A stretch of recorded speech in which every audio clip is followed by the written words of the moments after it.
And welcome to the Simcoe North Federal All-Candidate Forum. I'm Ron Potasiak, and this forum is being sponsored by the Eco-Justice Social Action Committee of St. Paul's and Aurelia for Democracy. This is an ad hoc, nonpartisan community group. The overall vision of the Eco-Justice Social Action Committee is to seek justice for all, and to accomplish this in part by sponsoring community groups and offering educational forums on topics such as climate change, food sustainability, and relations with Indigenous peoples, to mention just a few. The overall purpose of Aurelia for Democracy is to level the playing field for all citizens to open collaborative discussions between parties. The objective is to build an educated electorate to allow for the presentation of local issues and concerns across all ideologies. In opening this 2021 Federal Candidate Forum, we acknowledge we are on land around Georgian Bay, Lake Simcoe, and Lake Couchiching, which has historically sustained the lives of the Wendat and Anishinaabe, including the three fire confederacy of the Ojibwe, Ottawa, and Potawatomi peoples. We recognize all nations gathered and living here today from across Turtle Island, including Haudenosaunee, Métis, and Inuit peoples, and share respect for the land and spirit of the place we all call home. With the election just around the corner, we are pleased to welcome the candidates running for election and hear their views on the issues that are most concerned to Canadians and Simcoe North constituents. In a moment, we'll meet the candidates, but first, the format of today's forum. We have a series of questions that we have presented to our candidates, these questions will all be given an opportunity to answer. Initially, we will allow each candidate to introduce themselves, and at the end of the debate, some closing remarks. So let's get started, and I'm pleased to introduce, starting from the left side, from the Liberal Party of Canada, Cynthia Wesley-Esquimaux, and People's Party of Canada, Stephen Mack, Conservative Party of Canada, Adam Chambers, Green Party of Canada, Crystal Brooks, and the New Democratic Party, Janet-Lynne Durnford. Welcome, and thanks candidates. I hope you've been having a interesting, informative, and fun time out there campaigning. So I'd first like to open the floor and ask Cynthia to please introduce yourself and tell us a little bit about what you'd like to tell us. So good evening. My name is Cynthia Wesley-Esquimaux. I'm the Simcoe North candidate. I am from the Chippewas of Georgina Island First Nation in Lake Simcoe. I'm also an employee of Lakehead University here in Aurelia. I've been at Lakehead for 8 years, 3 years as the Vice Provost Indigenous Initiatives, and 5 years as the Chair on Truth and Reconciliation. So I do a lot of work across the communities, across Canada actually, working on reconciliation. My interest is there simply because I had parents that went to Indian residential school for 20 years between them, and it's an important topic for me. But it's not the only topic I'm interested in. I'm also obviously very interested in the economy of this riding, and I see, after having spoken to a number of people outdoors, how important that issue is for them. And I've also had lots of conversations around housing. So there's a lot of things that are of interest to me as an individual. I'm pleased to be here, and I'd like to be able to extend my gratitude for this conversation, and thank you for the land acknowledgement. I could do a little bit of work with you on pronunciation. Oh, I'm sorry. But thanks so much for all the opportunity to be here. Many people have tried. Anyway, yeah, no, thanks so much. And People's Party of Canada, Stephen Mack. Good evening. I am a Canadian. My name is Stephen Mack. I represent the People's Party of Canada here in Simcoe North. I'm a family man, married for over 35 years, and I have 2 grown sons. I live in Victoria Harbour, where I also run a high-tech business with my family. I love my community and wish to be its effective, transparent, and open representative in Parliament. I believe that Canada is a great country, built on many different heritages and anchored by Western liberal democratic Enlightenment principles. As Wilfrid Laurier said, Canada is free, and freedom is its nationality. We are not a post-national state. We are something better than just an ethno-state or gathering of quarreling tribes and identity groups. We all know this in our hearts. It's our government that seems to have lost touch. I know that Canada can move towards even greater things despite today's many challenges, despite past mistakes, and despite overreaching yet underachieving governments. I also believe that Canadians are good people who want to do good and want to help each other, while at the same time being self-reliant and confident. There are 38 million ways to be a good Canadian, and it is the job of government to protect our rights and freedoms so that we can prosper the way that we know how and explore and experiment within a society of laws and compassion. It's not the job of government and its media organs or scientists to mold our thinking, to tell us how to be good little citizens, teach us what is right or wrong, what virtues are important, what is cool or uncool, and what to worry about. The People's Party is here to constrain authoritarianism, to defend your freedoms, to trust you with the responsibility of leading your own life and taking care of your own family and community, and to ensure our laws treat all Canadians with fairness and respect. Thank you, Stephen. Now we move to the Conservative Party of Canada, Adam Chambers. Bonsoir. C'est un grand plaisir d'être ici avec vous ce soir. My name is Adam Chambers. I'm representing the Conservative Party here in Simcoe North. I'm a husband and father of 2 children, ages 1 and 2.5. My family's been in this area since the mid-1800s, and there's a reason why we've never left. It's because Simcoe North is by far the best place to live, work, raise a family, and retire. It's nice to see so many people moving to our community over this last couple of years. But we have to work hard to keep it the best place. We can't be complacent, and that's why I'm putting my name forward. I have experience working in government for almost 4 years, working with Finance Minister Jim Flaherty in the Department of Finance. He was a great mentor to me and taught me the importance of civil service, public responsibility, giving back to your community, and of course, fiscal responsibility. I spent almost a decade in the private sector, first as a lawyer, and most recently at a large insurance company, helping our advisors and middle-class clients access financial advice virtually so that they can secure their own financial futures. I'm committed to our community. I've spent almost 6 years on the board of the Waypoint Center for Mental Health Care, which is very close to my heart. Mental health is very important, as we've seen over the last year and a half. I also was the founding board member of a not-for-profit that helps at-risk youth get into the skilled trades. It's very important that we help our next generation build the communities of the future. I'm running because I'm concerned with what I see in Ottawa. I see a government that is always looking at every problem, and the answer is throwing additional money at it. Our children, our grandchildren, the future generations will be stuck paying interest on the debt that we accumulate today, and they will have less money to spend on the social programs that Canadians rely on in the future, our healthcare, our education system, and our pension plans. I'm proud that the Conservative Party has released a platform, a positive platform in direction for our country. I think we need to get our people back to work. We need to invest in rural communities. We need to tackle our affordability crisis and protect our environment. Thank you for having me this evening and looking forward to the conversation. Thank you, Adam. And now we welcome from the Green Party of Canada, Crystal Brooks. Anim Bojo Biwabeknabe Dijnikas. My Anishinaabe name is Stillwater Woman, and my name is Crystal Brooks. I'm honored to be here to represent the Green Party of Canada. Prior to being your candidate for the Green Party, I dedicated my time and energies to advocacy.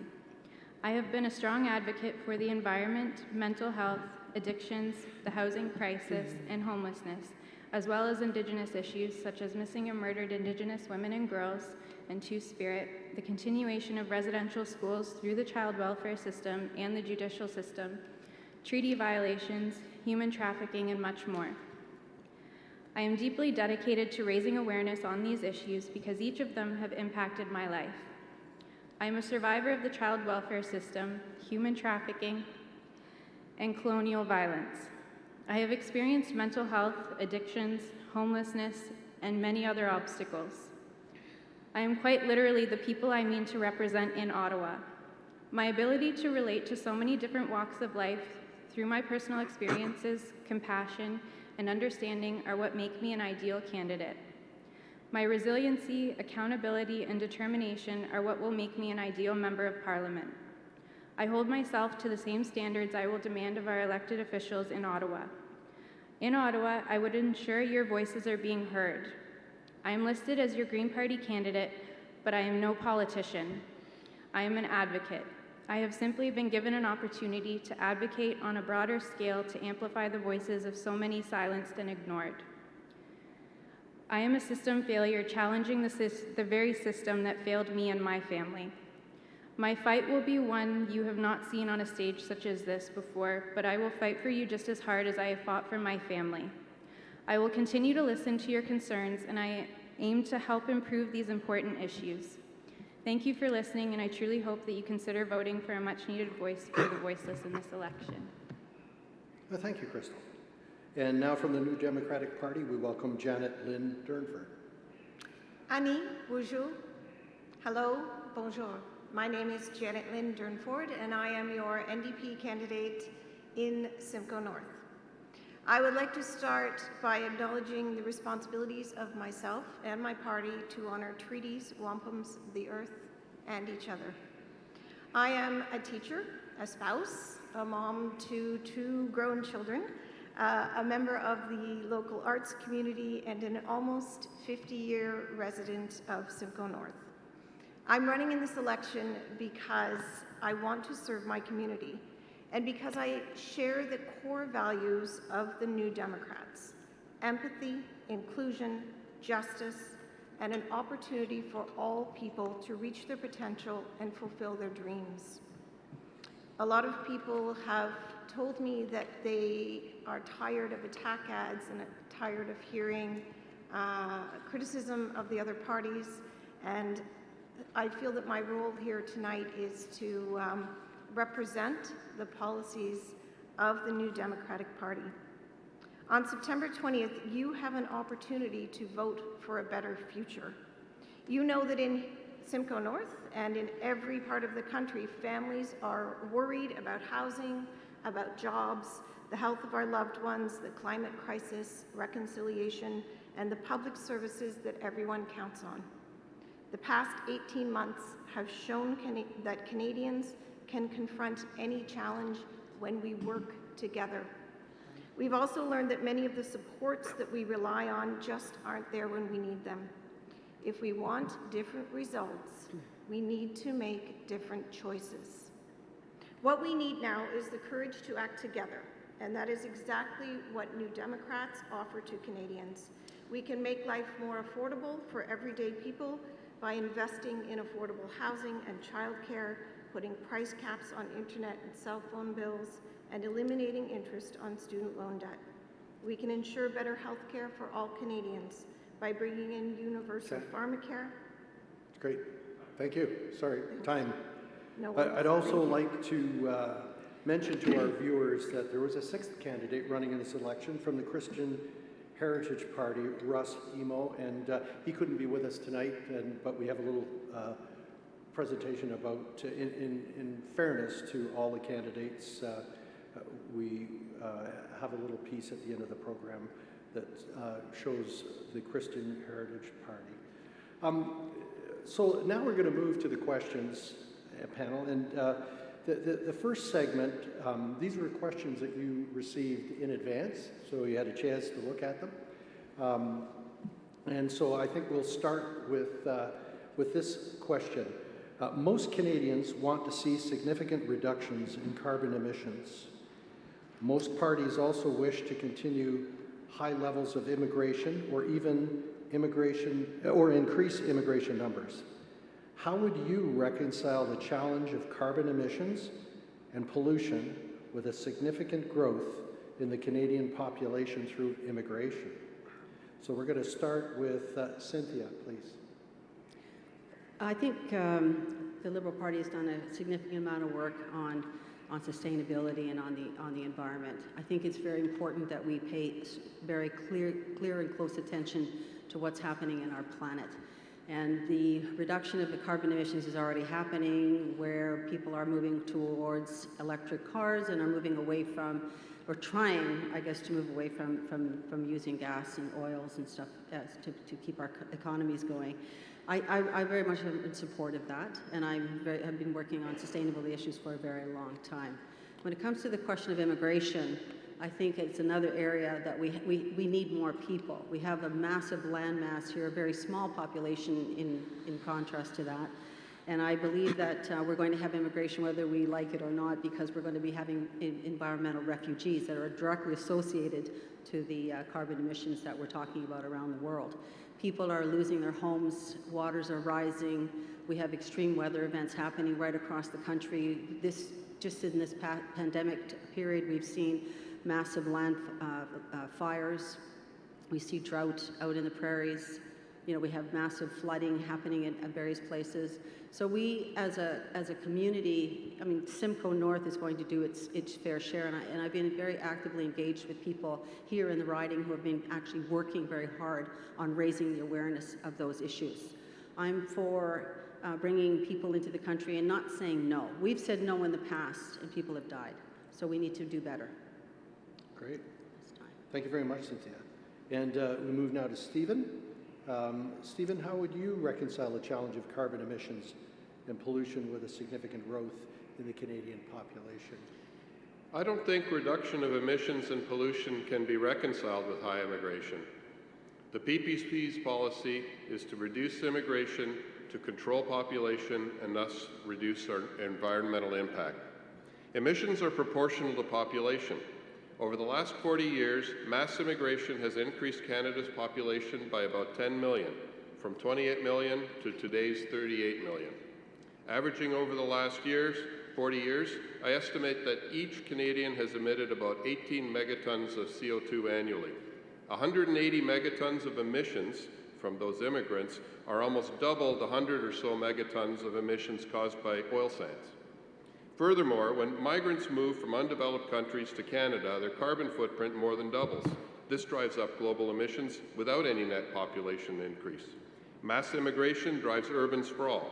We can't drive more cars, heat more homes, pump more oil, and pave over more farmland, and fill our green belts with McMansions, and somehow reduce emissions at the same time. The oil sands might someday be shut down or pumped dry, but the 3 million homes and 4 million vehicles owned by additions to our population will not easily go away. The reason our federal government's push for high immigration is to fuel the fiscal Ponzi scheme of deficit financing. They hope future growth will pay for the reckless spending of yesterday and today. Are immigrants just patsies we milk to pay our debts? Canada worked fine with a smaller population, and it can thrive sustainably without population growth. Thank you, Stephen. Now we move to Adam Chambers. Thank you for the question. Pollution is a global issue, whether immigrants land in Canada or they remain in their home country. And not every immigrant who comes to this country comes from a developing nation. So people are going to be polluting in Canada or polluting in their home country. I think it's important that we treat the environment and this pollution issue as a global issue. And that means standing up to our fellow countries in the world, like China and Russia and India and Brazil, to make sure that they all have reasonable, realistic, and responsible environmental plans. You know, Canada needs to do our part, absolutely, but our Canada's Recovery Plan, as put forward by the Conservative Party, also talks about a carbon tariff that would be imposed on goods that are imported from countries that have weak or lax environmental standards. Why would we hurt our own domestic producers here so that other people can pollute in the rest of the country? It's absolutely important to grow our country through immigration if we want to help pay down our debt, and we want to grow our economy, we want to grow the Canada of the future. We will absolutely need immigrants to be coming to this country, and we should be welcoming them. Thank you. Thank you. And now we move to Green Party of Canada. Crystal. Population growth and urban sprawl are two very serious threats to climate change. We do need a sustainable amount of immigration and refugees to fill vacancies in the job market that we cannot fill in skilled trades. But this needs to be balanced at a sustainable level and not only used to meet the needs of property developers looking to get rich. We need to develop a plan that meets the needs of our communities that is sustainable and realistic. But keep this in mind, if climate change is not the most pressing issue to you right now, and immigration and refugees are, think about a world a few years from now where countries like India and China are no longer habitable due to climate change, and then think about where the 3 billion refugees would seek to call home in that world. Yeah. Okay, good. Thanks so much. And now we move to Janet-Lynne. Janet? Thank you. I think this is a divisive question that sets up a false dichotomy. I reject the idea that immigration has much of anything to do with carbon emissions. Canada accepts about 300,000 immigrants a year, and that amounts to less than 0.008 population growth from immigration. Immigrants strengthen our country, and I will always stand against those who would use fear of our neighbors to divide us. We need all kinds of workers in Canada. During the pandemic, we depended on workers who came from other countries to work in agriculture and caregiving. New Democrats believe that if someone is good enough to come and work here, then there should be a path for them to stay permanently. Our immigration system should be accountable to all Canadians and rooted in the values of fairness, respect, and dignity. New Democrats do have a plan to tackle the climate crisis, and immigrants can take their place in our green economy and help Canada reduce carbon emissions by 50%. Okay. Thanks so much. Thanks, candidates. And we move to the next question, and this is the one about the cost of housing. Why are housing prices so high, and what are the root causes for these high prices? And what's your party's plan to address the cost of housing and living in Canada? This time we start with Stephen Mack. Oh, thank you. Canada's housing prices are a complex issue with many root causes. Most of these causes are bad government policies at all levels. Generally, excessive government meddling in the economy. Housing prices are an asset bubble pumped up by over 5 decades of deficit financing, spending, and quantitative easing. In other words, borrowing and money printing. When the feds create money, it goes into bonds and corporate welfare of various kinds. This enriches large financial institutions and corporations, and generally the already rich. We saw this during this pandemic. Sole proprietors, small business, and gig workers get clobbered, while champagne socialists bought more toys and renovated their houses, or bought new ones, crowding others out.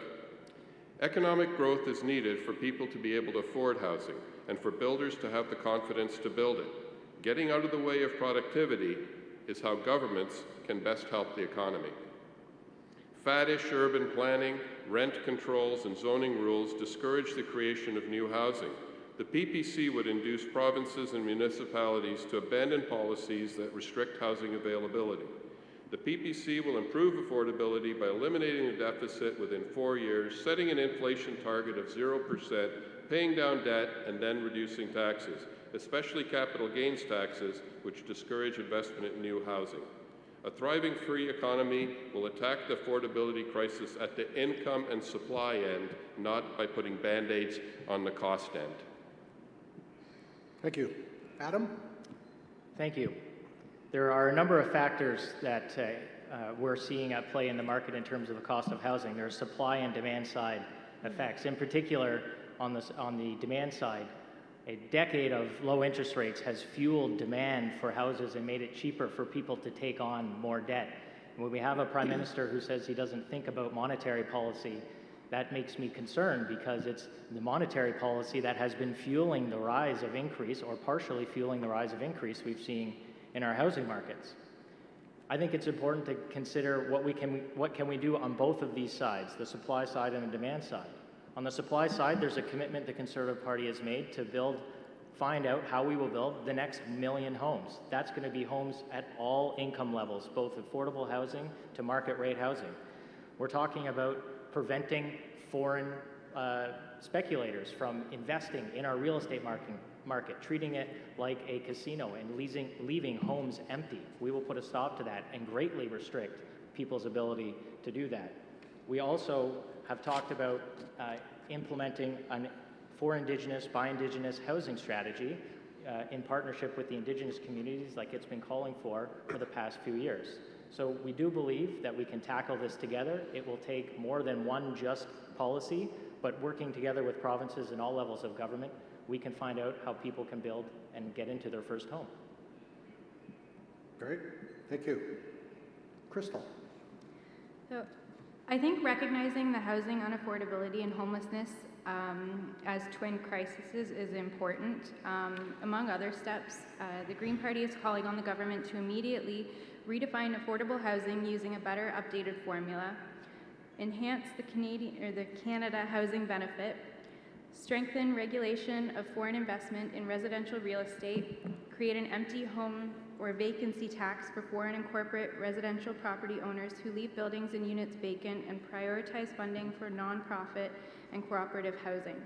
I myself have spent the last 2 years between shelters and temporary homes, and I'd also like to acknowledge the toll it takes on one's mental health, and it also affects the healthcare system. It impacts that. It's time we acknowledge that the definition of affordable housing is out of date and out of touch with the economic realities faced by millions of people. In many Canadian cities and towns, basic housing is becoming a luxury. Housing is a basic human right. We need to face the housing affordability and homelessness crisis head on and as an urgent order of business to bring them under control and to guarantee that every person in Canada has access to affordable housing. Great, thank you, Crystal. Janet-Lynne. I agree that housing is a basic human right, and the housing crisis has been building for years and has obviously been made worse by the pandemic. An NDP government will address the root causes of the housing crisis and will make it easier for people to rent or buy a home and to stay in their homes. We are committed to an immediate investment to build 500,000 units of quality, energy-efficient, affordable housing.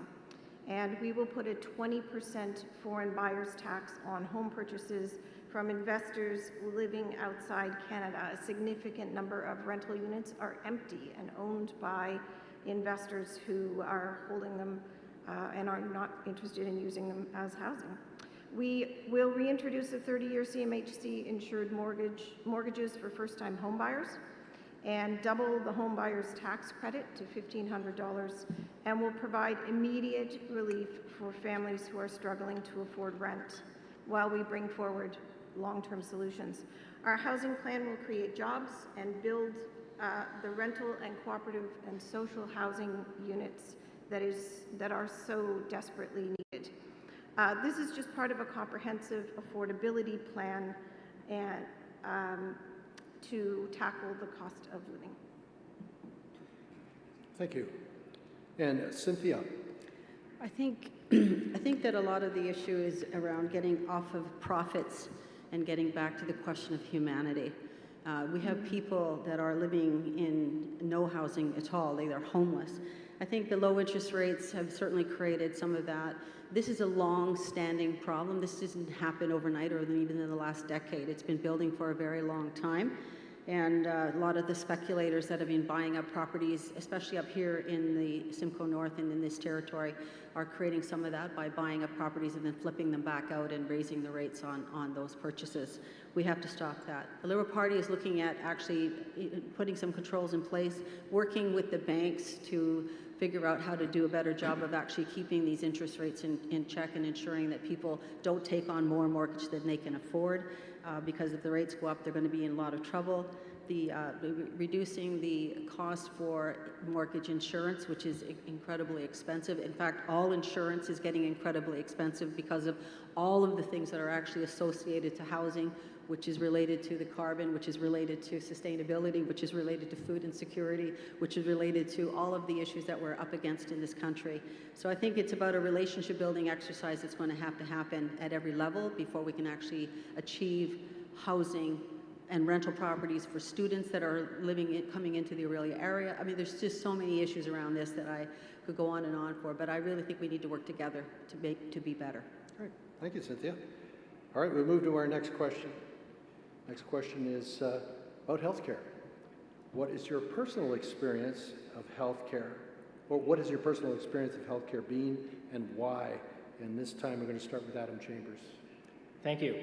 I think all Canadians should be very proud of our healthcare system. In fact, that is what we hear when we talk to voters in Simcoe North. The fact that Canadians do not go bankrupt because they have an ailment or maybe have cancer or require life-saving treatment.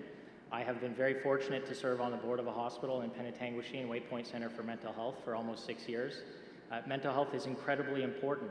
I'm witnessing on a very regular basis how hard our front care healthcare workers are working during the pandemic. And even though we're at Waypoint not a acute care hospital emergency room, we are seeing the domino effects of nurses who are overworked and burdened and burnt out. I think the pandemic has showed us all that the healthcare crisis has deepened across the country. That is why I'm very happy and proud that mental health is a significant plank in the Conservative Party platform.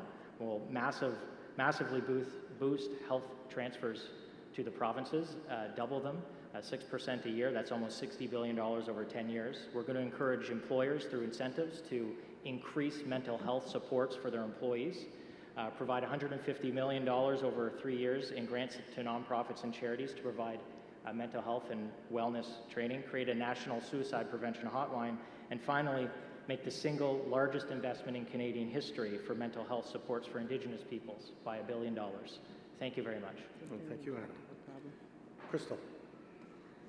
My experiences with the healthcare have not been very pleasant. When I was pregnant with both of my children, there were birth alerts for both of them. For those of you who do not know what a birth alert is, it is when a social worker or a doctor communicates to the hospital based on a patient's history of whether or not that parent can care for a child. I myself was in foster care, so this obviously played a role. I think we have a long way to go in our healthcare system, particularly mental health. I also think that we need to stop putting high taxes on psychologists, like sessions. But yeah, those are my thoughts. Thanks, Crystal. Janet-Lynne. Yes, Canadians are justifiably proud of our public health care system. My personal experience with public health is one of the reasons that I am running in this election. My husband became acutely ill 8 years ago, and he had a kidney transplant in 2017. And he literally owes his life to the care he received here in Orillia and in Toronto. However, he now relies on $2,000 worth of prescription medication every month just to stay alive. Too many Canadians have to choose between prescription medication that they need and adequate housing, groceries, or utilities, and it's wrong. We can bring in universal pharmacare now when we ask the wealthiest to pay their fair share and leverage the buying power of the whole country. New Democrats are fighting for a national, universal, public pharmacare program to make sure that all Canadians can access prescription medications they need with their health card, not their credit card. And we are also committed to bringing in dental care, eye care, and mental health supports that are accessible. And this plan will save the average Canadian family more than $500 a year. Great, thank you. And we move to Cynthia. Oh, hi. Yeah, healthcare, I've had personal issues with healthcare over the course of time as an Indigenous woman, and my daughter has had personal issues with healthcare as well. I worked with the Indigenous Primary Healthcare Council to actually address some of those issues around cultural safety and also on ethics to help hospitals and healthcare centers do a better job of actually greeting people that are from other countries and also in the Indigenous population. In the Simcoe North region, there's a sense of invisibility as well, accessibility, because we're living in a territory, we're not that close to an urban center, and we shouldn't have to go to an urban center to get proper health care. So a lot of the people that I talked to felt that they were kind of left out of the conversation, and they are not getting the kind of care and attention that they deserve to have. It gets worse as you go further north, where people have very little accessibility even to doctors. They have maybe a nurse practitioner, which is great, but there needs to be better healthcare that is spread right across the entire country, not just in the southern regions. So I think that that's an important area.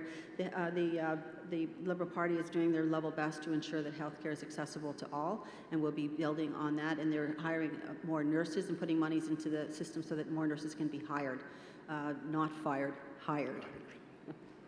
Thanks very much, Cynthia. And Stephen.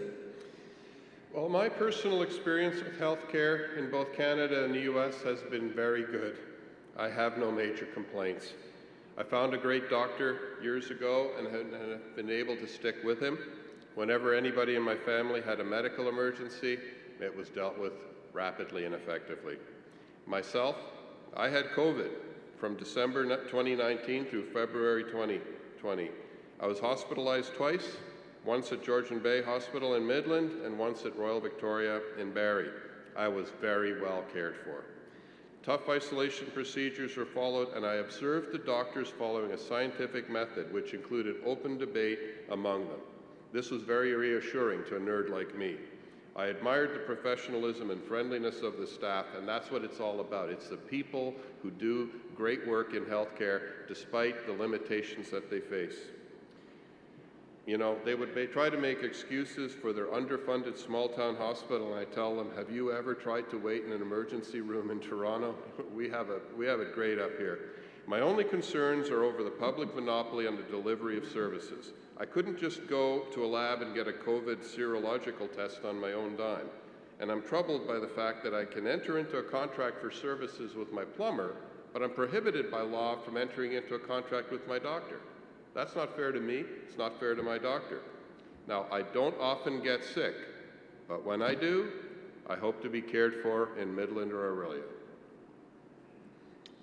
Thank you very much, Stephen. All right, we're going to move to our next question now, and we'll be starting with Crystal Brooks. But first, let me read you this question. Our current government has implemented a failed carbon tax that gives exemptions to the largest polluters nationally, who continue polluting with impunity, adding millions of tons of CO2 into our air. This is generally accomplished with billions in other tax subsidies to polluting corporations and oil and gas companies. Does your party feel the needs of the community weigh less than the needs of the large corporations? There you go, Crystal. Yes, I do believe that. We taxed the general population and we saved the 1%, and we need to start taxing that 1%. If climate change was the only issue, or even a primary issue, I think that it's pretty clear that the Green Party would have already won a majority at this point. We are very serious on ecology and our relationship to this planet. I believe that we need to make an immediate transition to be global leaders in the world's $7 trillion clean energy economy. And I'm just going to read a quote from Greta Thunberg that I just really enjoyed and I would like to share. Our house is on fire. I am here to say our house is on fire. I want you to act as if you would in a crisis. I want you to act as if your house is on fire, because it is. We cannot solve a crisis without treating it as a crisis. And if solutions within the system are so impossible to find, then maybe we should change the system itself. And we need to stop investing in pipelines. All right, thanks, Crystal. Okay, we move to Janet-Lynne for Janet. New Democrats will always prioritize communities and people over corporations. Canadian people gave $18 billion in fossil fuel subsidies to oil execs in 2020, That is an awful lot of money that we could be spending on communities for healthcare, housing, and making life more affordable, and that is why we will cancel those fossil fuel subsidies. The Liberals' carbon tax lets big polluters off the hook. You are paying, they are not. We need to make big polluters pay their fair share of the carbon tax. Carbon pricing is just one tool in the fight against climate change. We are committed to cutting emissions by more than half, but the NDP Climate Crisis Plan also includes creating hundreds of thousands of good jobs, investing in rural communities, investing in clean energy and transportation, retrofitting and building affordable, efficient housing, and reconciliation, including working with Indigenous communities in a nation-to-nation relationship. Jagmeet Singh does not answer to big corporations or to billionaires, he answers to you.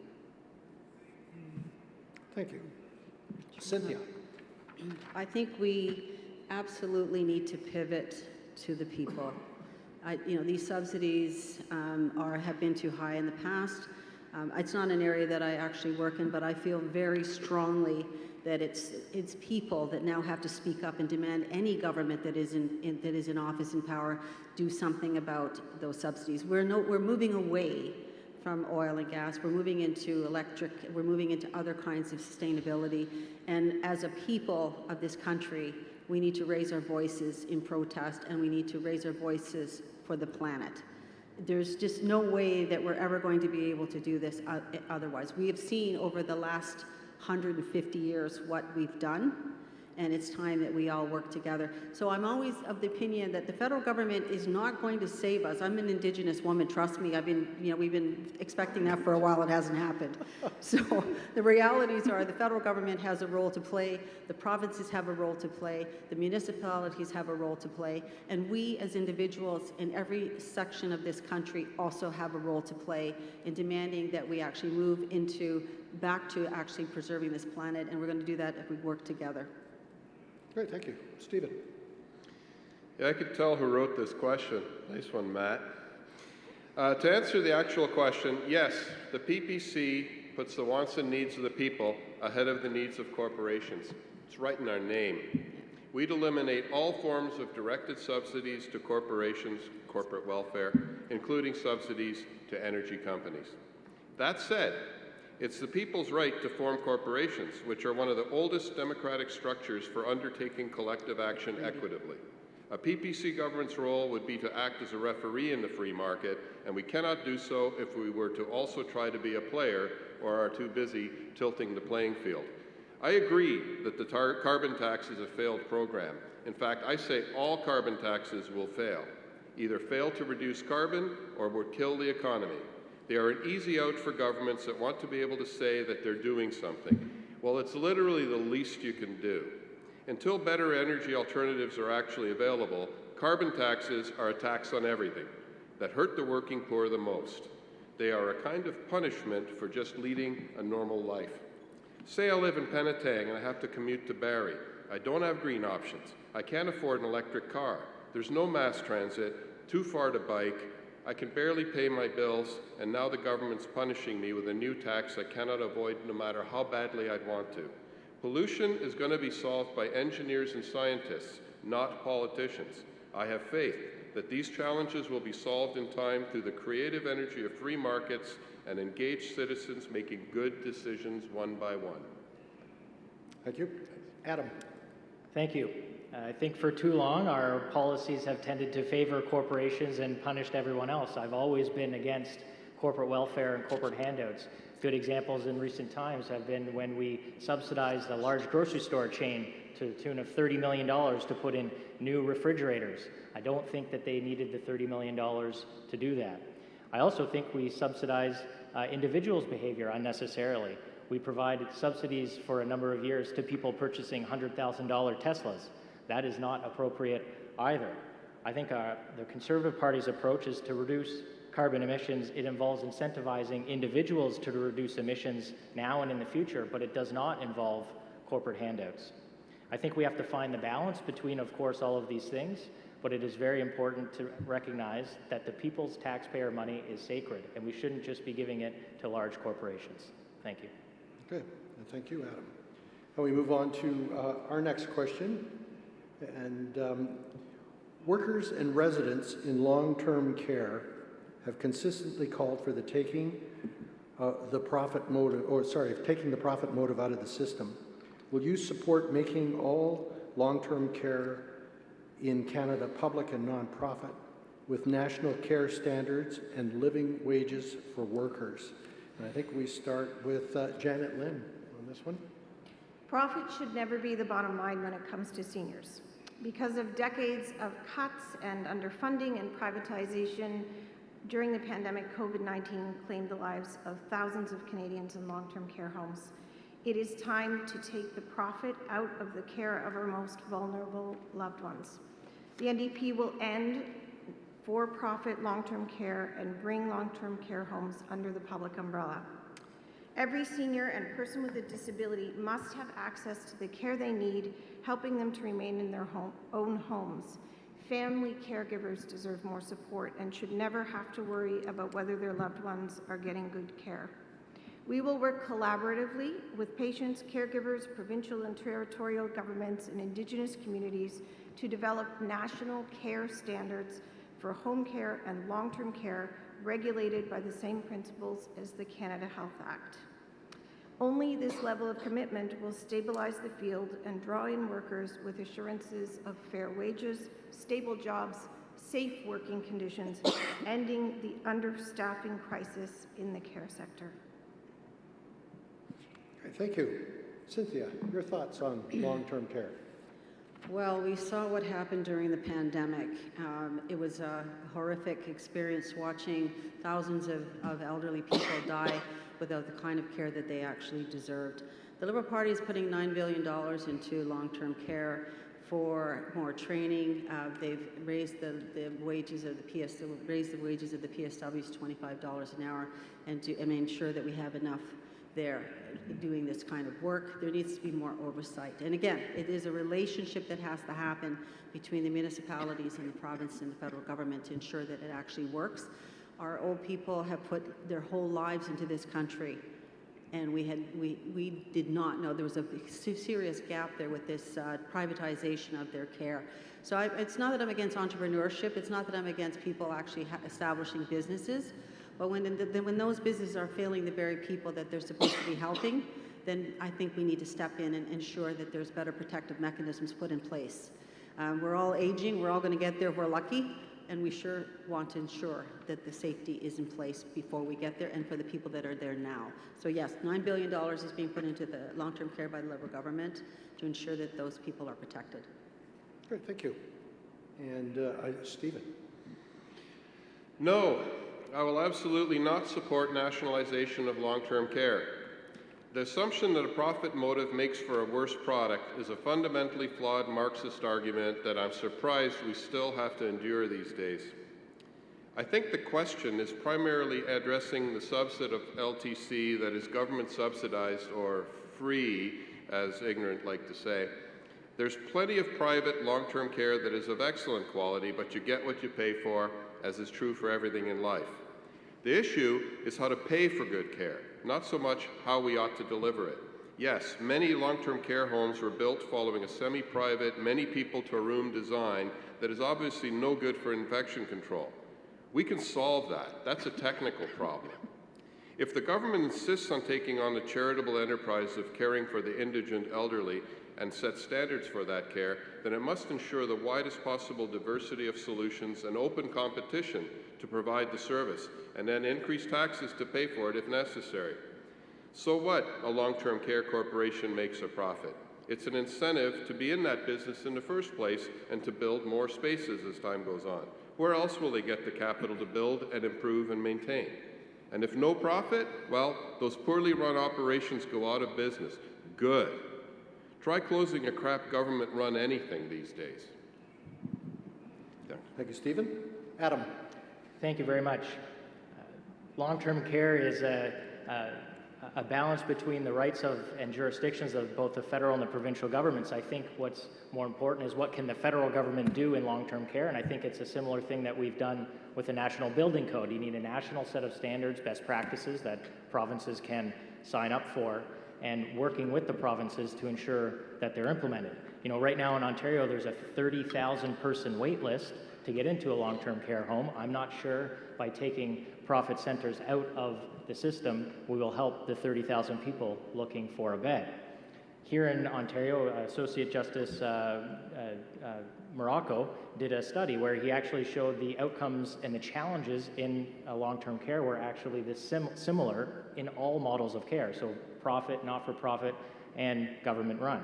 So I don't think that is necessarily the solution. We have to make sure that access is consistent and high quality, and we need to figure out how we're going to get the next 30,000 people who are waiting for a long-term care bed into a bed. Thank you. Thank you. Crystal, you get the last word on this one. So Canada does need a national strategy on long-term care. Our provincial governments, specifically here in Ontario and Alberta, have failed miserably, and when provincial governments fail, it is up to the federal government to step in and create national standards. Keep in mind how miserably our provincial government has failed and correlate that to what the response would be like with that same federal government. Sorry, Adam. The lack of national plan and insufficient investment in long-term care in 2021 Liberal budget was one of the principal reasons that Greens voted against it. The kind of transformative investment we need right now is one that will ensure that our seniors and those who care for them are treated in the best way possible. It's time to acknowledge that we collectively as a society have failed the most vulnerable, but moving forward, we will not. Great, thank you. So take a bit of a breath. We're halfway through the questions, candidates. We're going to move on now to the second segment, which are questions that we just put in front of you here this evening. So you really haven't had much chance to review them. So we're going to start with Cynthia, and the question is, almost 40% of every tax dollar goes to healthcare in Ontario already. So how can we do better by our seniors and protect them from further abuses? Cynthia? Well, I think again, when it comes to seniors, the Liberal government is putting resources into the care for seniors over the next 5 years. That $9 billion is not only for one thing; it's for a lot of other things that have to do with seniors. But I think we need to provide more resources to ensure that they get the care that they need. Whether it's about pensions, like ensuring that they have the old age pension is raised to accommodate that.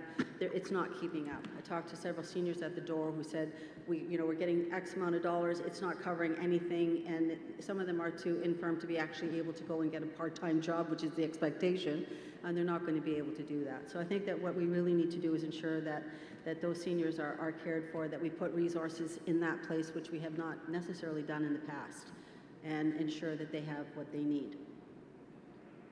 Great. Stephen. Well, this question's a little complicated. Well, you've got 2 minutes. Yeah, well, I'll give it a try. Yes, we spend a lot of money on healthcare, and we're going to keep spending more and more, and it is primarily a provincial matter.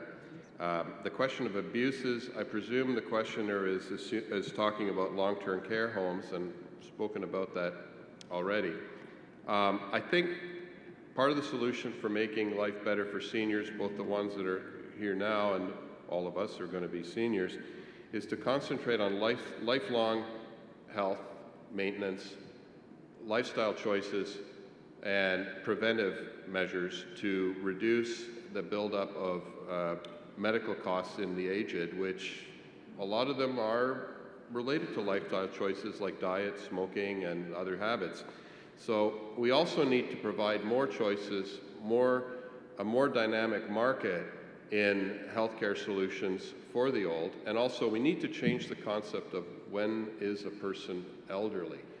How about we concentrate on increasing quality of life and maybe dissolving this concept of retirement, because retirement doesn't always work well for everybody. So I think we need to look at all ages investment in healthcare to reduce the exorbitant costs of healthcare at near end of life. Great, thank you, Stephen. Adam. Thank you.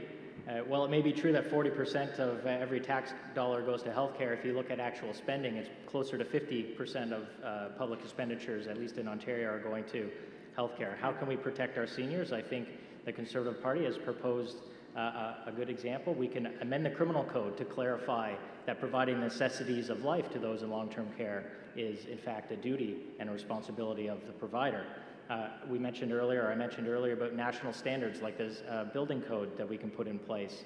We also have proposed $3 billion for infrastructure investments for improving the long-term care facilities in the country. That's a specific fund dedicated just to long-term care. So I think there are many things that the federal government can do, but of course we have to work with the provinces who are primarily in charge with delivering that care.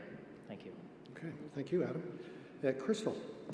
So approximately 40% of that funding actually goes to administration.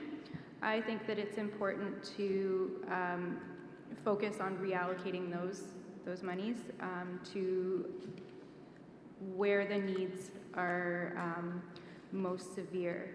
And I do agree that more choices need to be made available, and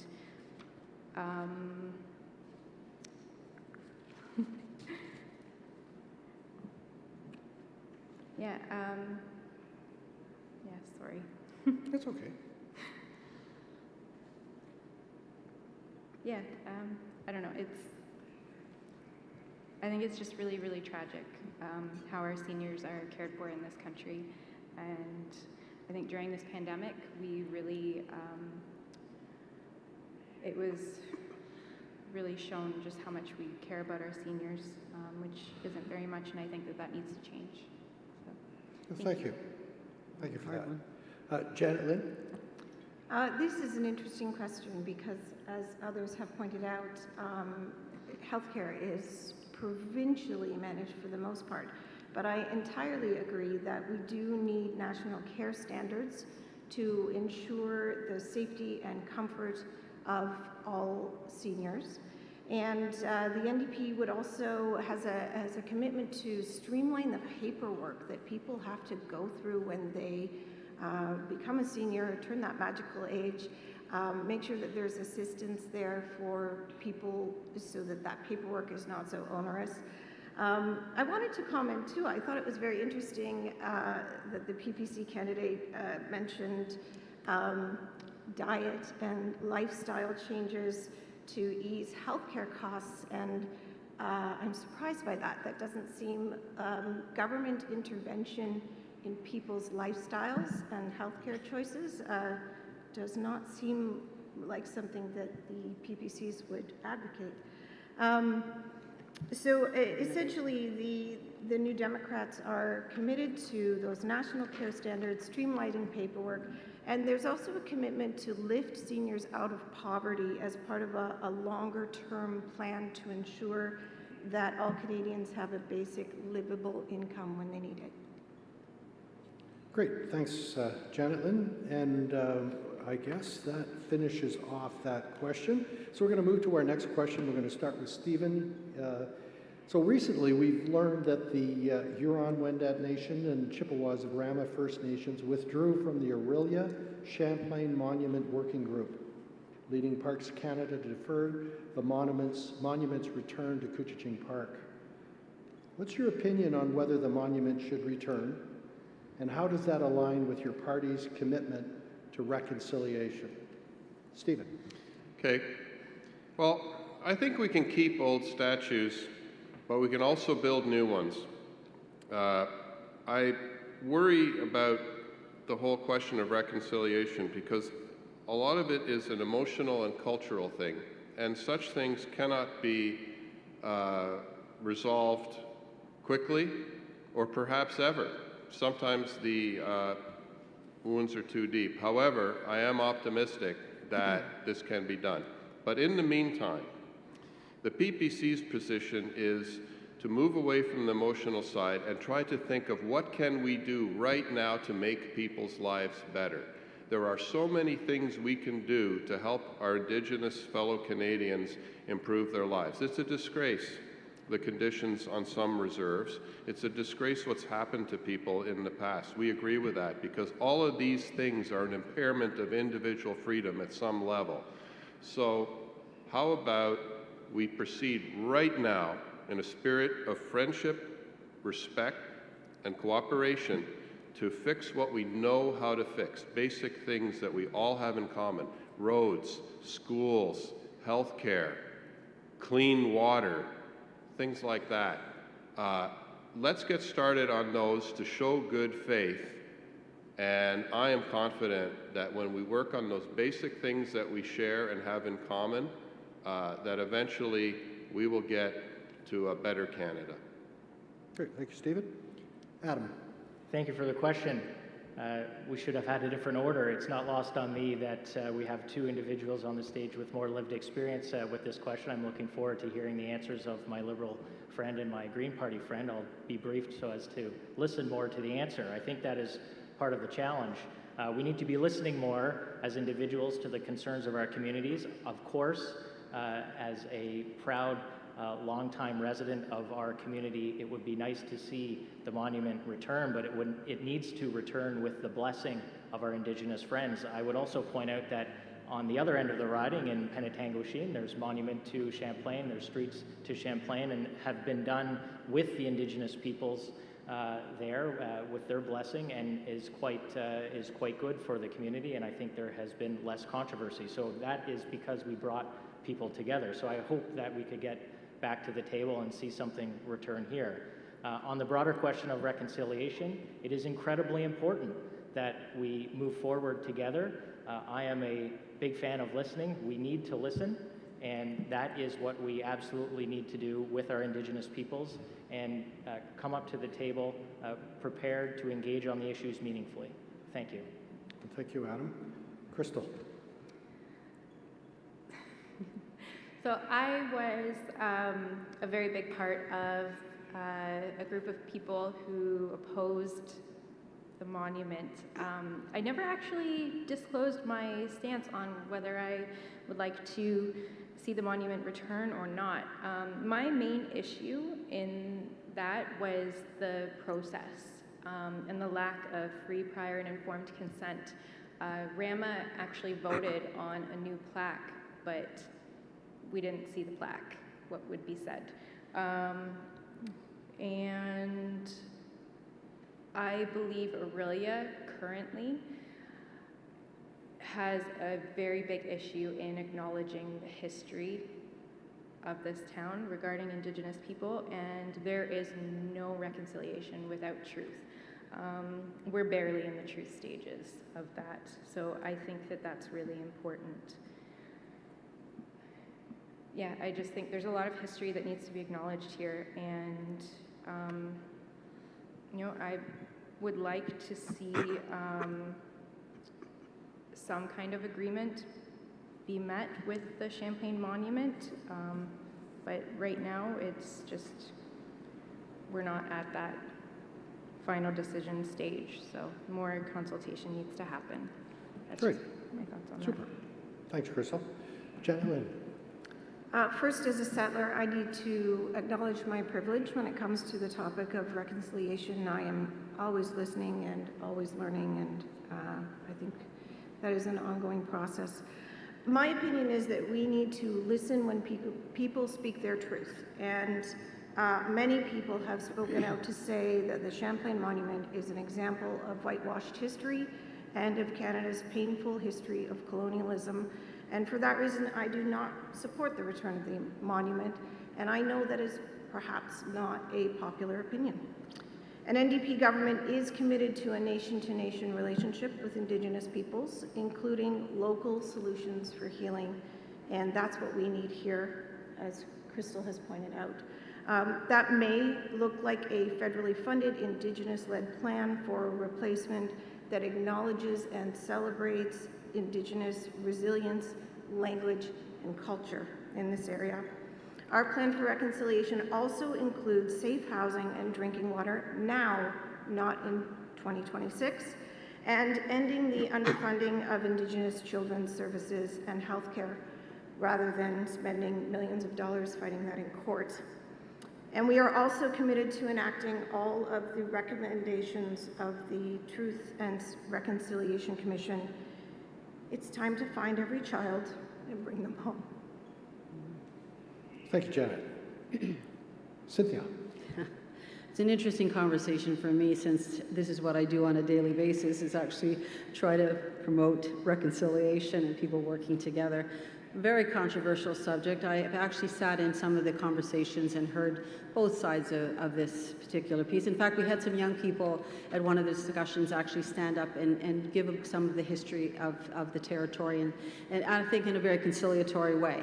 The Champlain Monument is yes, it's very emotional. I think that I don't really have an issue with the monument. What I have issue with, and I think a lot of Indigenous peoples have issue with, is the supplication of Indigenous peoples at the foot of Champlain. I think, it was an era. There's, the man did some important things. He did some things that weren't colonial, but he did some important things. I think bringing the statue back is it's pride of the city, and I think it's worth recognizing that as well. But it's also important to have a conversation about it that's going to go somewhere, and it's going to remove that component of it. And yes, there could be more statues. The Liberal government has taken the opinion on reconciliation. It is a whole of government approach. Every single ministry has a mandate letter that says very clearly and specifically, you must deal with this question, whether it's about monuments or whether it's about healthcare, whether it's about education, it doesn't matter. Child welfare, that we need to be able to do this. So my opinion of it is we need to respect each other, and we need to respect each other's history, and we need to come together, because that's what reconciliation actually is. Awesome. Thanks, Cynthia. All right, we move to our next question now, and this time we're going to be starting with Adam Chambers. So the question is, our current provincial government and local representation has dropped the ball and failed us, with the world's purest water being polluted for corporate profit at the Teton pit. Do you feel the federal government needs to step in with a national strategy to protect our most sacred resource at sites like the Teton pit? If so, how? Thank you for the question. We live in one of the most ecologically diverse areas in the country. We, of course, need to take every action we can to protect our clean drinking water. And I understand that this is a very controversial issue. I know Bruce Stanton, our current MP, has been engaged. At the same time, this is a provincial issue, and I think we have to be incredibly careful before we ask the federal government for an Ottawa knows best approach to reach its hand down from Ottawa and decide what will happen with certain issues.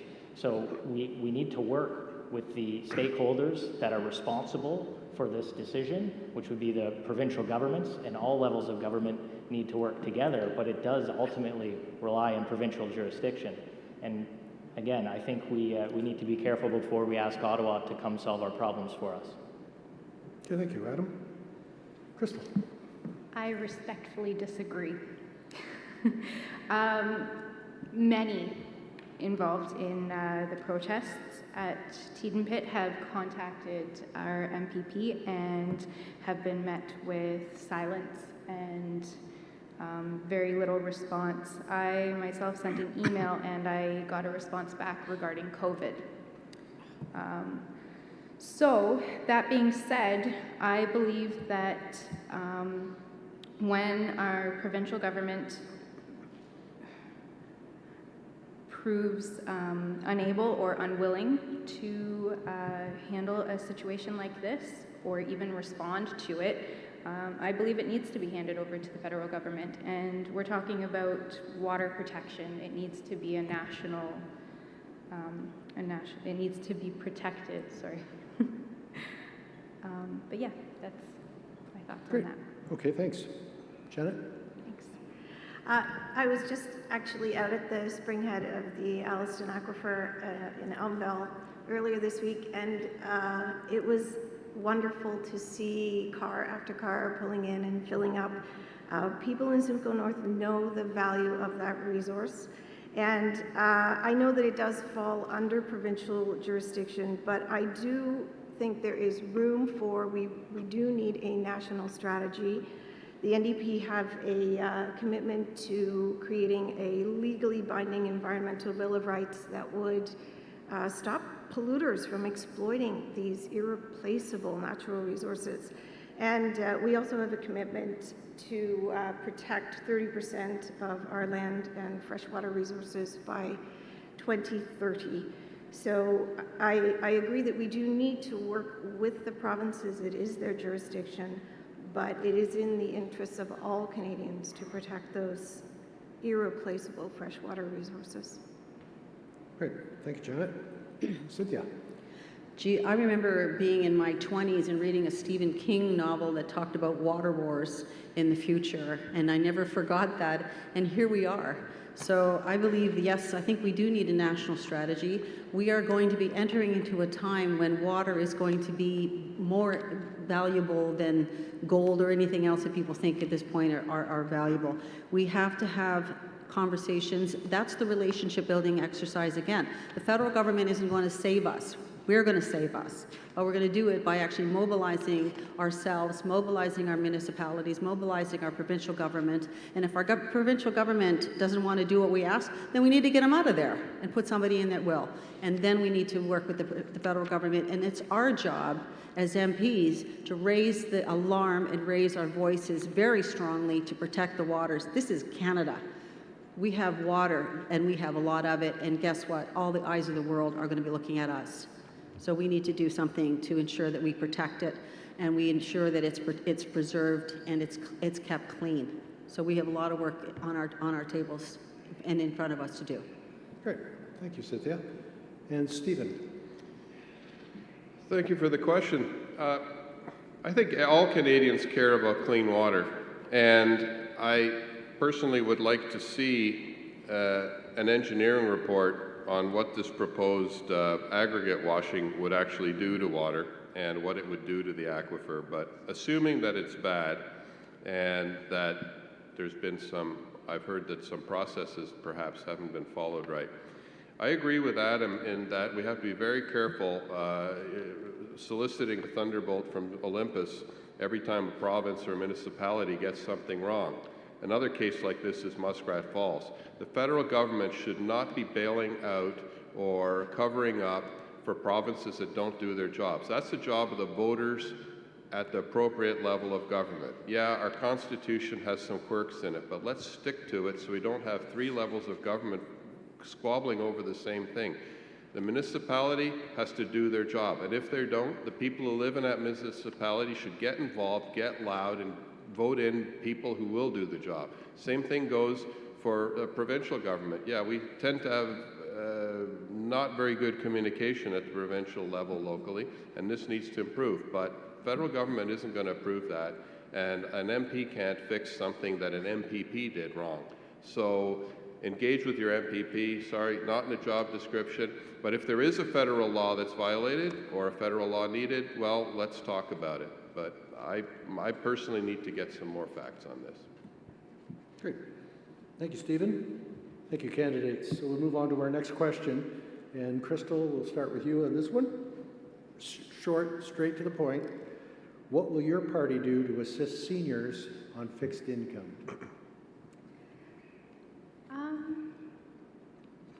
I believe by implementing a universal basic income, that would not only help seniors on fixed incomes, that would help the general population on a fixed income, and hopefully bring a lot of people, including seniors, above that poverty line.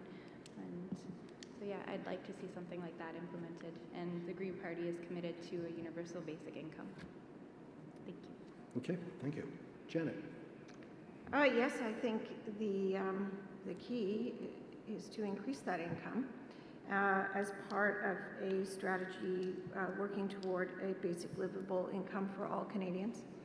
Our affordability plan also includes pharmacare, dental care, eye care. Those are costs that are then removed from seniors' monthly expenses. We have a plan to cap cell phone bills and data costs.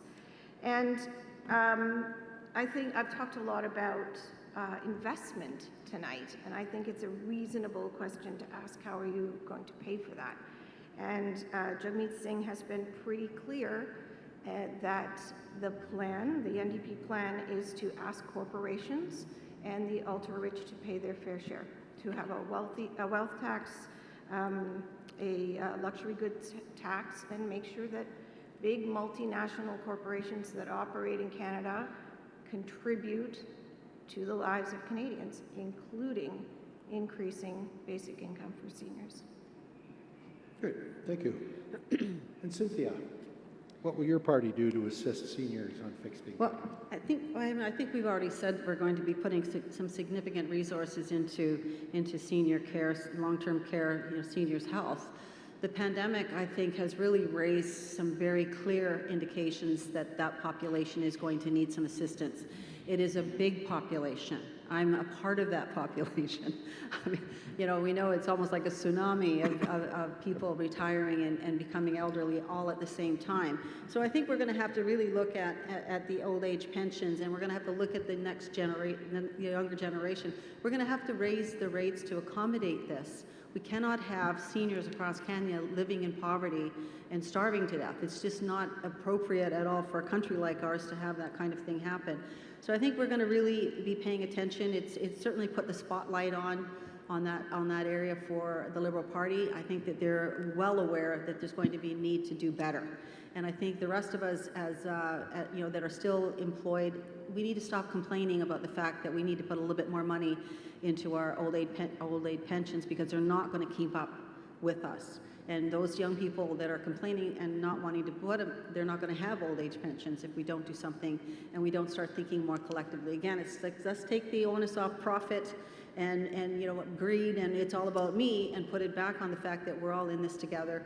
We're all humanity. We all need to care. We care for our children. We need to care for the other end. We need to care for our seniors as well. They deserve that, and we need to make sure it happens. So I'm all for that. I'll be there doing exactly that. Thank you, Cynthia. And Stephen. Thank you for the question. There's a lot we could do for seniors on fixed incomes. The main thing that the PPC would do is fix our fiscal mess and fight inflation, because inflation is a tax on savers, and it's a primary force that makes it harder and harder to live with the money that you have. I also believe that solutions for seniors should be family-oriented, and for those who don't have families, perhaps alternate structures that keep people in the community and avoid isolation. We need people to volunteer to help our seniors, to engage with them, and I think a lot of solutions for all the different needs, because top-down, one-size-fits-all stuff just doesn't seem to work. Get people involved in the community, get seniors involved in things. Are their incomes really fixed? You know what? I hire a lot of seniors, part-time, on flexible terms, and they're some of the greatest workers you could ever imagine. I mean, the work ethic of a senior who has got a little bit bored and wants to come back to work is just excellent. So let's find ways of flexible employment and avoid clawbacks on income if a senior does decide to work. Okay, thanks, Stephen. Adam. Thank you. I agree with my Green Party friend. Their seniors are not the only ones on fixed incomes, and we have to be considering all those who are on fixed incomes. When we think about our seniors in particular, there is, again, both a supply side and demand side. That is the cost of things, which continues to keep going up from inflation, and that is the amount of money that all the seniors have and those on fixed income have to pay for those things. So we can do things on both measures. And unfortunately, again, when a Prime Minister suggests that he does not think about monetary policy, which is what's driving inflation. We've had some of the largest inflation jumps over the last 18 months that we've seen in a decade. That is eating into fixed incomes of seniors and others. So I believe we can have targeted reforms, targeted pension reforms to those who need it the most. In fact, those who need it the most are typically elderly, widowed women. We need to figure out how we can ensure that they have the resources and the capacity to pay for the things that they need. But we also need to look at inflation, and part of that is restraining government spending. We need to make sure that governments are spending smartly so that we keep inflation under control and the cost of groceries and everything we buy does not continue to go up as we've seen in the recent months. Great. Thank you, Adam. Thank you, candidates. We'll move on to our last question. And this is a very tough question, sad question. Why do so many Indigenous reserves lack clean drinking water? We're going to start with Janet-Lynne, please. It is a tough question. It's a complex problem, but I believe that things that are difficult to resolve are still worth doing. And we can talk about the remoteness of communities. We can talk about Harper's rollbacks of environmental protections, which have not been restored, which have created new cases of contamination in drinking water. But let's be clear, I think the root cause is lack of will by previous governments and not listening to the communities about potential solutions. And the only way to fix the problems is to listen to those communities, to invest the money immediately so that every community, every Indigenous community in Canada has clean drinking water. It is a basic human right. It needs to be dealt with now. Excellent. Thank you, Janet. Cynthia. Well, all the way back to John A. Macdonald, there has been an intention to move Indigenous peoples to the worst lands and the worst places and isolate them from the rest of society. We created these artificial communities that have very poor housing in them and poor infrastructure. Moved them off their territories where they had access to clean water and they had access to self-sustainability. They've done a lot of different kinds of things. The United States, the whole acid rain piece. I still remember my father taking me up to a very remote community and saying, look at this lake, and it's beautiful. It's so clear you can see to the bottom, and it is utterly dead because of the acid rain. Nothing can live in it. So they have no access to the water because of pollutants coming in from other places that are now creating those damages. Persistent organic pollutants in the water, in the ice, everywhere that you look. The Liberal government has been addressing the water issue. Better than 51% of the backload of waters that needed to be cleaned up in water infrastructure has been done, and more are in progress. My own community got a water system put in place. It's still on the list, though, so I happen to know that when it looks like nothing, like when Jagmeet Singh says nothing has been done, that's not true, actually. A significant amount of attention has been paid to the water issues, and a significant number of them have been rectified, as I said, including my own community. So there's a reason why they don't have clean water. It has really nothing to do with the fact that they had any opinion or even chance to make that decision on their own. It was forced upon them. And it's Canada's obligation and responsibility to correct what has been done historically and make it right in the present and the future. Awesome. Thanks very much. Stephen. Well, there's many reasons that Indigenous reserves lack clean drinking water. There are probably unique problems in all the cases where this is an issue. Part of it's just simply remote locations with small populations.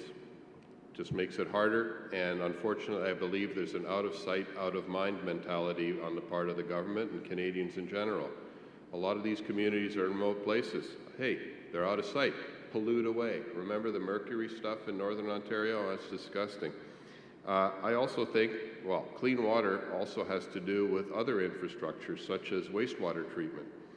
And years of inattention by, as my colleague said, by all governments. It doesn't make sense because we know how to solve this. The People's Party since 2019 says under the Indigenous file, there's one thing we can do, and that is bring clean water. We have the best engineering talent in the world. We have an armed forces that puts in clean water into villages in Africa. Why the heck don't they do it in the Northwest Territories? We can do it, and the PPC would take care of that to show some good faith and hopefully start a discussion in friendship and mutual respect. But let's, put that on the table, get it done. We know how. I don't see any good reason. Perhaps it's the fact that Indigenous municipalities are managed directly by the federal government rather than provinces, as all other municipalities are. Perhaps we should investigate or talk about, could we structure that a little bit better? Because maybe there are resources that are closer, but the feds maybe cannot deal with customizing solutions to small communities as well as provinces can. Just a suggestion. Great. Thank you, Stephen. Adam Chambers. Thank you. So the question, why do many Indigenous reserves lack clean drinking water? I'm comfortable admitting that I don't know, but I'd like to learn more about it. And what's, I think, more important is maybe suggesting how do we get the clean drinking water to reserves as quickly as possible.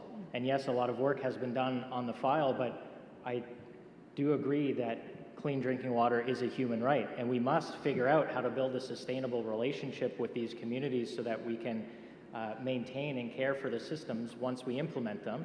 And of course, it's a complex issue, but we must work on it together. It will involve help from multiple levels of government, our Indigenous brothers and sisters who need the clean drinking water. And yes, fully agree with my NDP colleague that the clean drinking water is a human right. Excellent. Thanks, Adam. Crystal. 52, actually, to be exact.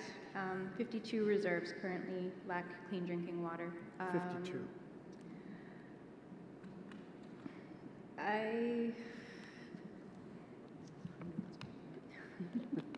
I agree a lot, actually, with Cynthia, but I'd also like to add, why are 52% of children in care Indigenous? Why are over 60% of human trafficking victims Indigenous? Why are there thousands of missing and murdered Indigenous women and girls still lacking justice? There are so many components to Indigenous issues that go beyond clean drinking water, and it's heartbreaking, honestly, when you really uncover all of those issues. But these are things that we've had to live with, and we live with to this day. I've said it before, residential schools didn't end. They were continued with the child welfare system and through the judicial system. I love being Native, but it is tough, and I don't know another Native who doesn't feel the same way. With that, I think that we have a long way to go with truth and reconciliation, and a big part of that is getting clean drinking water to these reserves. And from what I hear, that process has begun. We need to really finish that, and I think that 2026 needs to happen sooner than that. But yeah, sorry. Super. Thanks, Crystal, for your comments, and thanks, candidates, for your comments. That we've finished the questions for now, and you've done such a good job staying on time, on track, and being so pointed and concise with your answers that we're going to allow you 3 minutes for your closing comments instead of 2 minutes. We have a little extra time for that. So to close out the program, we'll give you an opportunity to 3 minutes to say whatever you'd like to say, to encourage folks to vote for your party or to understand your point of view. So we're going to start with Cynthia, and please. Thank you. It's always like the going first thing. Well, thank you for the opportunity to actually have a couple remarks. I live in Aurelia. I know it's been raised that people thought that I lived somewhere else, but I actually live in Aurelia. My husband and I have a home in one of the older parts of the city, and we actually really love living here. It's been a really good experience. I've been here for 3 years. Prior to that, I was living in Thunder Bay, and I've lived in Toronto, and I've lived in California. I've lived in lots of different kinds of places, and everywhere I've lived, I've been actively engaged in the community in a variety of ways. So I sit on boards here. I've been working with Gwen Boniface on a reconciliation project that she started as a senator.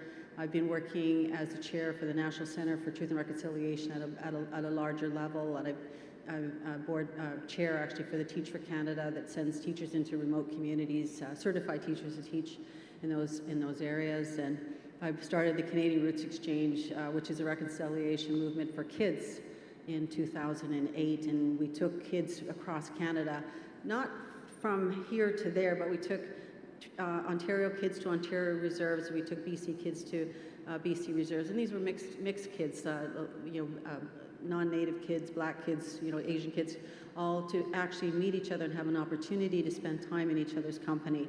I think one of the only ways we're ever going to solve some of the intractable issues that we have amongst us is by actually spending time together, breaking bread, having conversations, meeting in places where it's possible to share our thoughts, and being supportive of each other, because we don't want to become a mean country like we've seen happen in other places. We have issues around, I was talking to somebody this evening about raising issues around gun control. And for some of the communities, they're concerned about that because they use those guns for hunting. And my opinion on that was, you know what?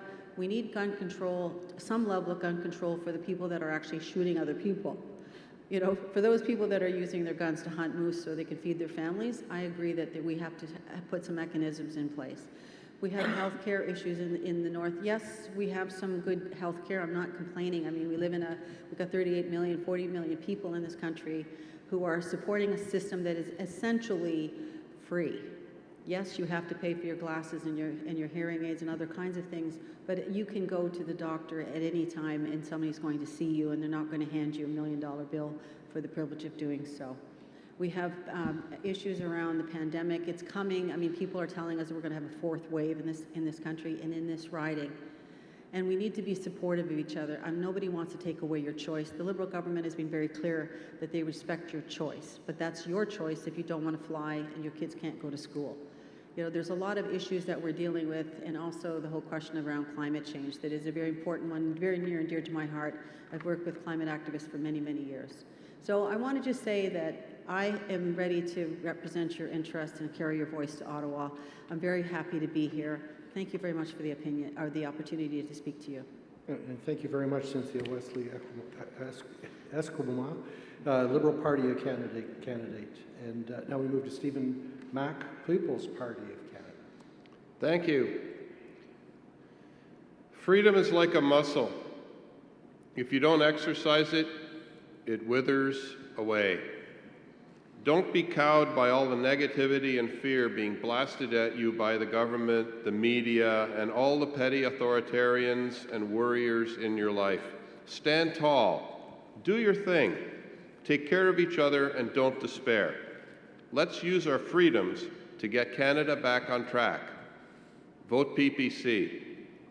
In just 18 months, we have gone from a strong country facing a 2-week public health emergency to a place where people are in despair for their livelihoods, fearful for their health, suspicious of others, and being segregated based on medical status. To add insult to injury, we see our Prime Minister, almost with a gleam in his eye, talking about consequences to citizens. These are not natural consequences he's talking about. These are deliberate consequences imposed by a smug, majoritarian, authoritarian government. This is something that I haven't seen in Canada before, and I don't want to see it any longer at all. We can make this stop with this election. Everybody, please vote.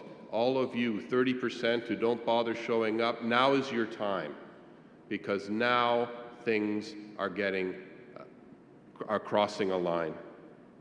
Canadians have taken a blow from the pandemic and worse blows from government reactions. We are on our knees. This is no time to pound us with climate panic and new taxes. This is no time to drive inflation with profligate spending on experimental programs. We need to hit the pause button on government sprawl and make room for Canadians to recover, adapt, rearrange, move, heal, reconcile, and retrain.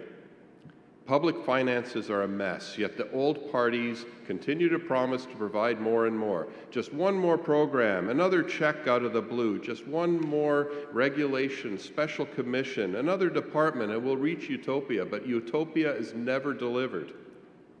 This is no time to vote out of habit or easy loyalty to a color or a slogan. The legacy parties have not solved much over the years. How are they suddenly going to get it right this time? Please spend some time before you vote to read the PPC platform and listen to our leaders' speeches and policy announcements. We offer basic common sense solutions to Canada's challenges. We're not promising you new spending or free money, but promising to push government out of your way so that you can move forward. You might not like all of our policies, but I trust that you'll probably see that we're the medicine this country needs right now. This is not the time for experiments, half measures, or minor quibbles. PPC is offering a new injection, proven to be safe and effective in making societies flourish. It's time for a freedom injection. Vote PPC. It's time for something new and better. Thank you. And thank you, Stephen Mack, People's Party of Canada. Now we move to Adam Chambers, Conservative Party of Canada. Adam. Thank you very much, and thank you, Ron, for moderating this evening. It's been a wonderful free exchange of ideas with our fellow candidates here, and frankly, this is what democracy is all about, having a respectful debate, listening to each other, presenting our plans for moving the country and our communities forward. You know, I think we all want the same thing here, and those of you listening at home or following along at home, we want to leave our country and our communities in a better place than where we found them. Right now, I think our country's never been so divided. You know, we've got French and English, East and West, Indigenous, non-Indigenous, rural and urban, those who are lucky enough to own property and those who are trying to get into the market. But these are challenges that we can address together, not by sowing more divisions, but by collaborating together and compromising. I think that's a very important message to take away. It's nice that we were able to do so this evening in a very respectful way, and I hope that the rest of the campaign across the country is like that, frankly. We only risk looking, we just look south of the border to see what the risks are in terms of turning into a very polarized state. I think people are tired of politicians who say they know all the answers. I sure don't. I think that it's important that an MP listens, is a good listener, and that is something that I will bring to the table. I would commit to listening to all constituents, regardless of their philosophy, their ideology. We are stronger when we draw on one another. Much like Bruce Stanton, I believe in collaboration, in compromise, and in compassion. I think we've been very well served, not just by Bruce, but by our former members of Parliament here that come from multiple parties, Bruce Stanton, Paul De Valere, and Doug Lewis. I count two of those three in Doug and Bruce as my personal mentors. I think a strong constituency representative who's visible, who's approachable, and has an open-door policy is what we need here in this community. I would encourage anybody who's interested in learning more about me, Adam Chambers, to visit adamchambers.ca. Reach out. It's a difficult campaign to make connections with our voters in our pandemic election, but we look forward to meeting with as many of you as we can over the next few weeks. I respectfully will ask that you do your research, look at our wonderful candidates here, any of whom would make an excellent representative, but do your research and make a considered choice, and please keep me in mind on September 20th.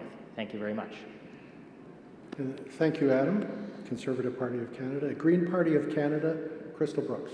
Crystal?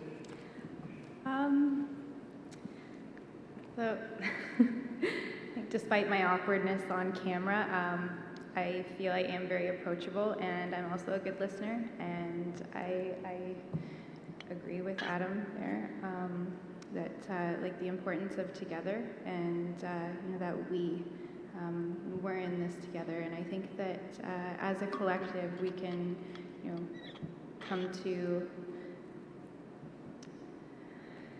those decisions, and you know, so okay, I'm just gonna read a little bit of something. So the Anishinaabe way of life was once about cooperation, not competition.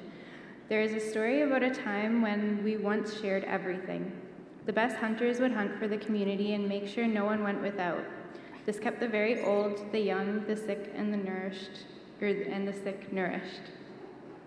I killed the most in the hunt. One day, the strongest hunter asked, I killed the most in the hunt, why shouldn't I take more of the kill? And he took what he felt was owed to him. Over time, the hunters began teaching this to their children, that only the strong would survive. Soon the very old, the very young, and the very sick began to die. This is how many communities operate today, and this is how our government operates today. I believe it's time for change, and I believe that I can help bring that change. I'm tired of being ignored and silenced, and I believe that many voters are feeling the same way. I've said it before, and I'll say it again. Consider voting for a voice for the voiceless. And with that, I will stop talking.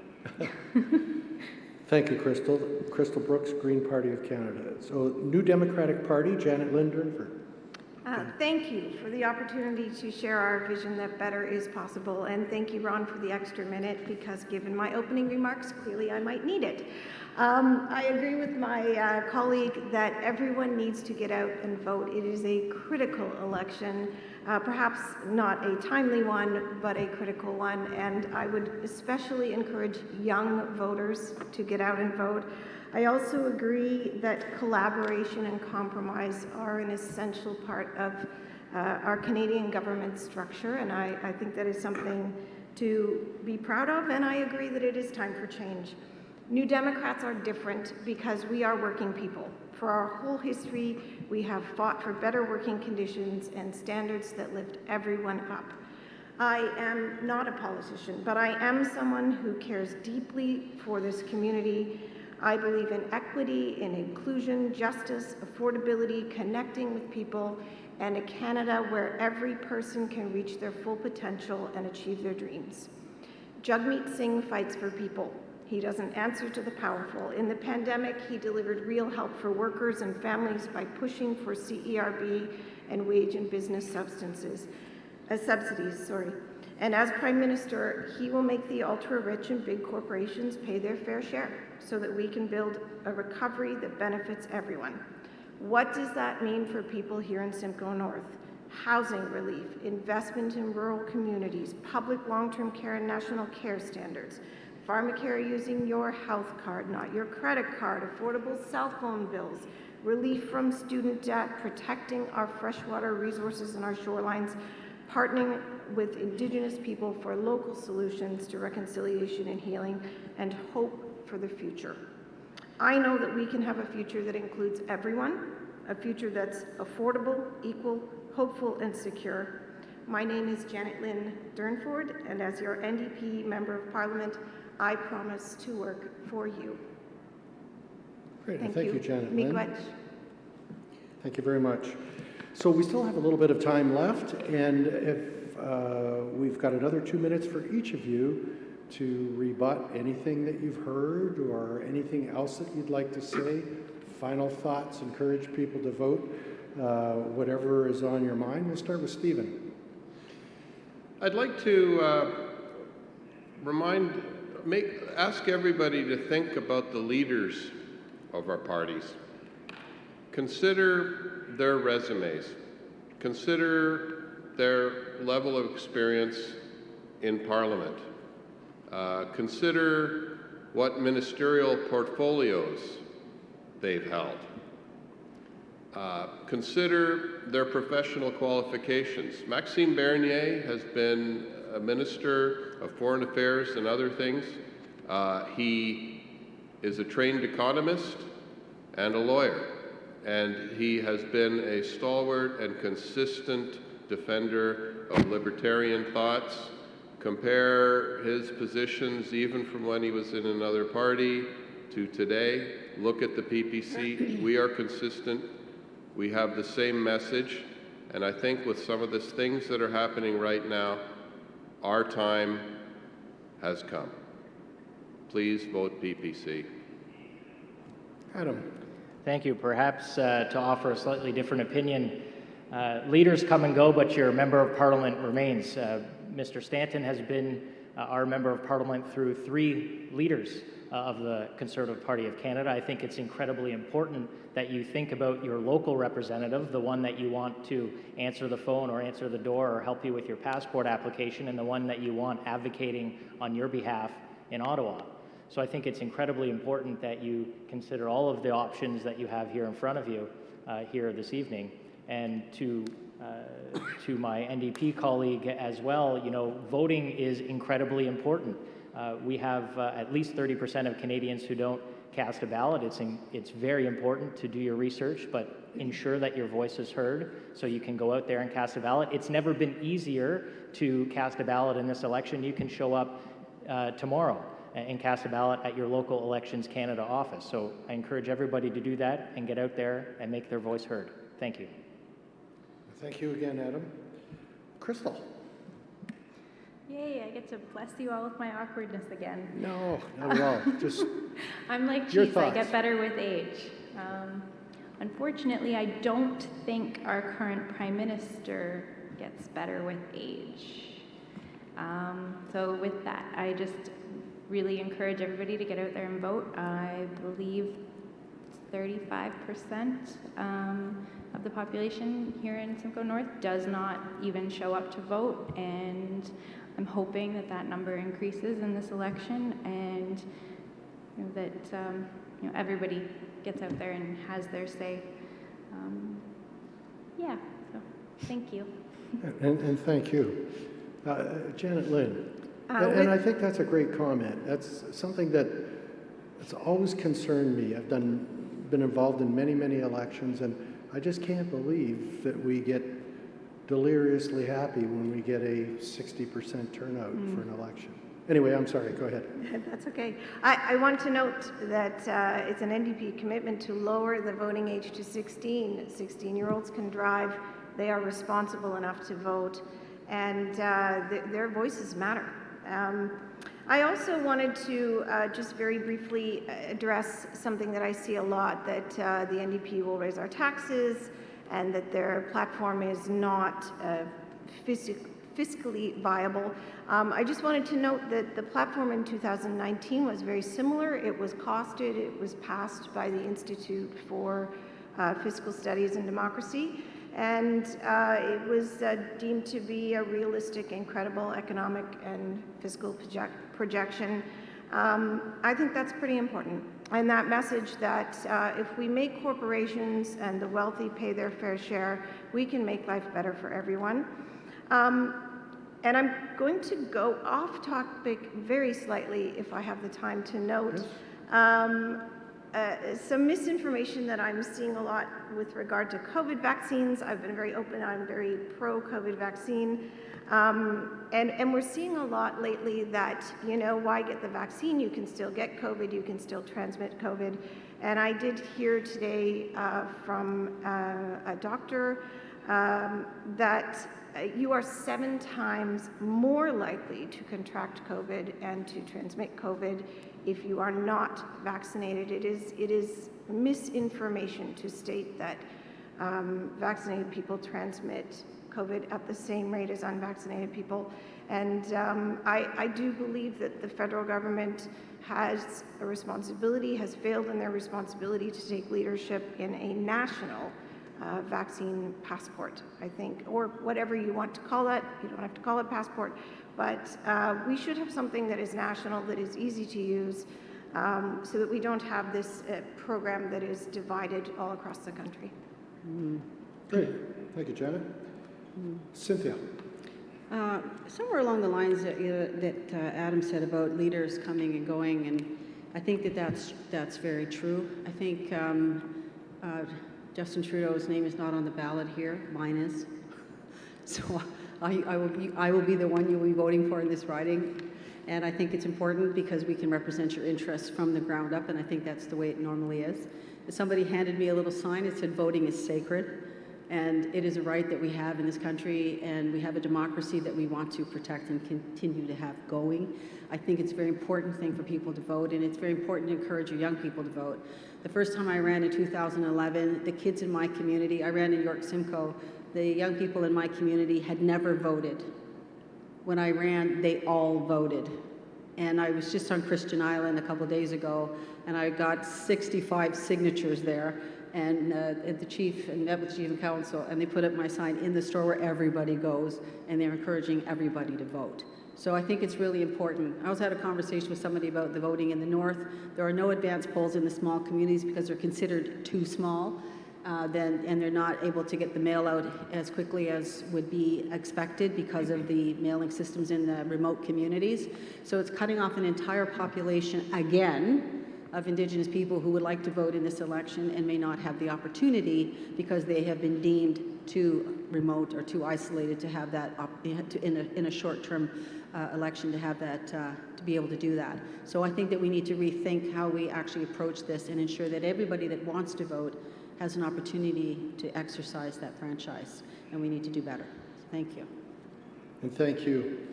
And thank you very much, candidates. That was for your open, honest, your hard work, and your reflections tonight. You gave us a really good picture of where you stand on the issues and how you feel about what's going on in our country. And we thank you very much for getting out there and encouraging people to vote and make a decision.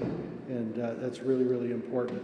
Also like to thank the ECHO Justice Social Action Committee of St. Paul's and Aurelia for Democracy for sponsoring this forum this evening and allowing viewers to get a real good look at you folks and listen to what your views are and what you had to say.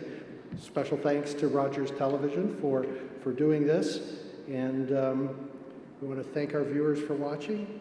Have a great evening. Thank you. Thank you.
Hello, my name is Wesley-Esquimaux, and I'm a candidate for the Christian Heritage Party representing Simcoe North.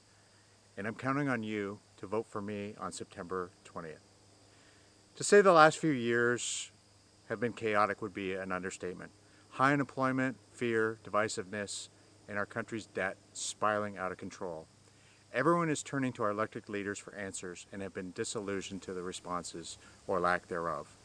The uncertainty of the direction of this country is on everyone's mind, and people deserve answers.